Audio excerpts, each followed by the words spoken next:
On sait que les économistes, ils ont des théories sur à peu près tout. Mais comment est-ce qu'ils passent de l'idée à la preuve? Aujourd'hui, on va ouvrir ensemble leur boîte à outils, pour voir comment ils arrivent à transformer des concepts parfois un peu abstraits en analyse bien concrète du monde qui nous entoure. C'est un peu le voyage de la théorie jusqu'à la réalité. Et oui, c'est la grande question, n'est-ce pas? On entend tout le temps parler de l'offre et la demande, de la rationalité des consommateurs, mais au fond, comment savoir si c'est plus que de la simple théorie? Comment les économistes font-ils pour nous prouver que leurs idées, elles collent vraiment à la réalité? Pour bien comprendre ce processus, ce qu'on va faire, c'est suivre le cheminement d'un économiste. On va partir d'une idée toute simple sur notre comportement en tant que consommateur, et puis on va découvrir la discipline qui permet de confronter cette idée aux chiffres, l'économétrie. C'est vraiment là que la théorie rencontre le monde réel. Allez, on commence avec un concept fondamental en microéconomie, une idée de départ qui cherche à répondre à une question simple: pourquoi est-ce qu'on achète ce qu'on achète? Le point de départ, c'est l'hypothèse du consommateur dit rationnel. D'après la théorie, chacun de nos choix, que ce soit le café du matin ou l'achat d'une voiture, a un seul but: maximiser ce que les économistes appellent l'utilité. C'est un mot un peu technique qui veut juste dire satisfaction ou bien-être. L'idée, c'est que l'on essaye tous, intuitivement, d'être le plus satisfait possible avec l'argent dont on dispose. Évidemment, on ne peut pas tout avoir. Notre recherche de satisfaction, elle est limitée par une chose très concrète, notre budget. Et cette contrainte budgétaire, c'est la version mathématique de cette limite. Ça dit tout simplement que la somme de tout ce qu'on dépense ne peut pas dépasser nos revenus. Logique. Et voilà, quand on met les deux ensemble, on obtient le portrait robot du fameux consommateur rationnel. C'est une personne qui va choisir la meilleure combinaison de produits possible pour avoir un maximum de satisfaction tout en respectant son budget.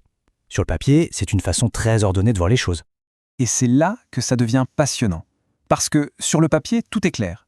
Mais dans la vraie vie, avec des millions de personnes qui font des millions de choix tous les jours, comment on fait pour vérifier que cette belle théorie tient la route? Comment on passe de l'équation pure à l'observation du monde réel? La réponse à cette question, elle a un nom: l'économétrie. C'est la discipline qui fait le pont, le lien entre la théorie économique abstraite et le monde bien réel des données. En fait, c'est l'art de mesurer l'économie. En gros, l'économétrie, c'est une boîte à outils statistique. Elle permet de prendre des données brutes du monde réel, sur les revenus, les dépenses, les prix, et de les utiliser pour voir si les relations que la théorie avait prédites existent vraiment. Elle a donc 3 grands rôles: mesurer, vérifier et, si possible, prévoir. Bon, maintenant qu'on a le concept, on va regarder l'outil numéro 1 de la boîte à outils de l'économètre.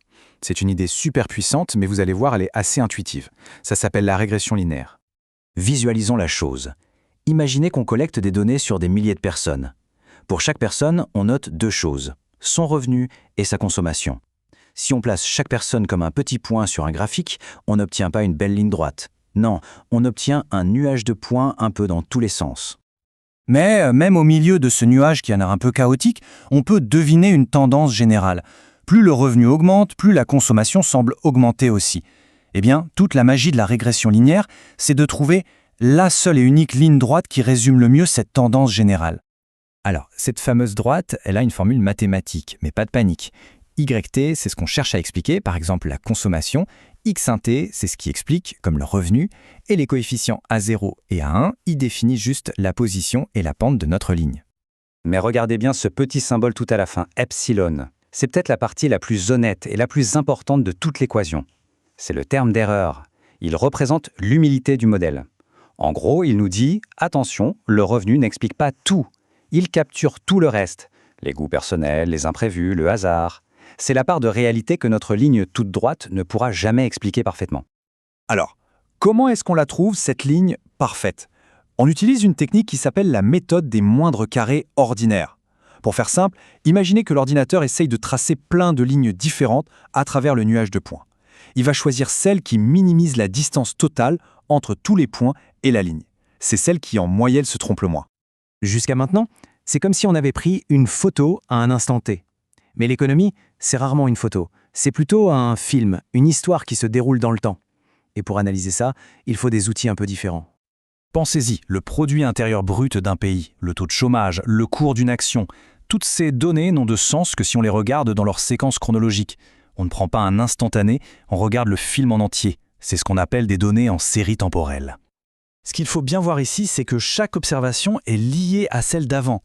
Le taux de chômage de cette année, il dépend en partie de celui de l'année dernière. L'ordre des données est donc absolument crucial. On ne peut surtout pas les mélanger, contrairement à notre nuage de points de tout à l'heure. Pour ça, il existe toute une branche de l'économétrie spécialisée dans l'analyse de ces films, et le but ultime, très souvent, c'est la prévision. En comprenant les schémas, les cycles du passé, on espère pouvoir dire quelque chose d'intelligent sur ce qui pourrait se passer demain. Ok, on a vu les outils, mais avant de finir, il y a un avertissement. Une règle d'or qu'il faut garder en tête en permanence quand on regarde des données. C'est peut-être la chose la plus importante de toute la statistique. Cette citation résume tout parfaitement. Nos outils peuvent nous montrer que deux choses évoluent ensemble, qu'elles sont corrélées. Mais, et c'est un grand mais, ça ne prouve absolument pas que l'une est la cause de l'autre. La distinction est fondamentale. L'exemple classique, c'est celui des ventes de glace et du nombre de noyades. Les deux augmentent en même temps pendant l'été. Est-ce qu'elles sont corrélées? Oui, statistiquement. Est-ce que manger des glaces cause des noyades? Évidemment que non. Le vrai coupable, le facteur caché, c'est la chaleur de l'été qui fait qu'on mange plus de glace été, qu'on va plus se baigner. Bon, alors, si on résume tout ça, la théorie, c'est elle qui pose la question de départ. L'économétrie, elle, va chercher des éléments de réponse dans les données. Des outils comme la régression nous aident à voir une tendance. Mais le terme d'erreur est là pour nous rappeler que c'est toujours une simplification de la réalité. Et surtout, la règle d'or, ce n'est pas parce que deux choses bougent ensemble que l'une est la cause de l'autre. Et je termine avec cette question pour la route. Puisque tous les modèles sont par définition des simplifications de leur réalité, comment savoir quand on peut leur faire confiance? La vraie difficulté finalement, c'est de savoir où tracer la ligne entre une simplification qui nous aide à comprendre et une simplification qui devient dangereuse. Merci d'avoir suivi cette analyse.